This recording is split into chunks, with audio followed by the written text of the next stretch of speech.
നല്ല ഹൈഡ്രാ ഫേഷ്യലാണ് നമുക്ക് എടുക്കുന്ന സ്കിന്ന് ഓയിൽ സ്കിന്നാണ്. ഇത് നന്നായിട്ട് ഓപ്പൺ പോർസ് ഉണ്ട്, പിന്നെ നന്നായിട്ട് ടാൻ അടിച്ചിട്ടുണ്ട്, പിന്നെ പാടുകളുണ്ട് നന്നായിട്ട്. ഇത് നമുക്ക് ഹൈഡ്രാ ഫേഷ്യൽ കണ്ടിട്ട് ചെയ്തിട്ട് നമുക്ക് അതിനെ എഫക്റ്റ് നോക്കാവേ.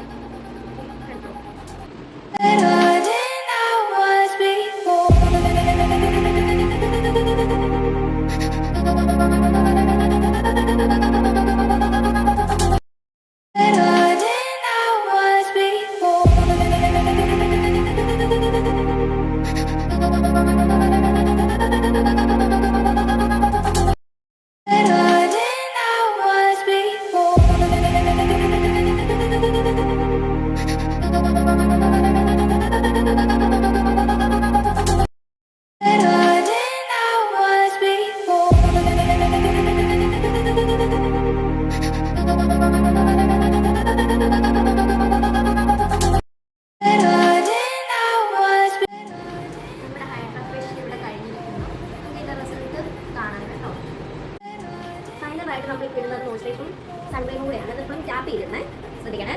പിന്നെ ഇപ്പം എന്ന് വെച്ച് കഴിഞ്ഞാൽ ലൈറ്റനായി, ആ പാടുകളെല്ലാം ലൈറ്റനായിട്ടുണ്ട്. പിന്നെ ഓപ്പൺ പോർട്സ് എല്ലാം ഇത് കണ്ടോ ലൈറ്റനായിട്ട് വരുന്നുണ്ട്. ടാനും ഇതെല്ലാം ലൈറ്റനായിട്ടുണ്ട്. എക്സ്പീരിയൻസ് എങ്ങനെ ഉണ്ടായിരുന്നു? ഒത്തിരി പറയൂ. നല്ല എക്സ്പീരിയൻസാണ്. എനിക്ക് നല്ല മാറ്റം കാണാൻ സാധിക്കുന്നുണ്ട്.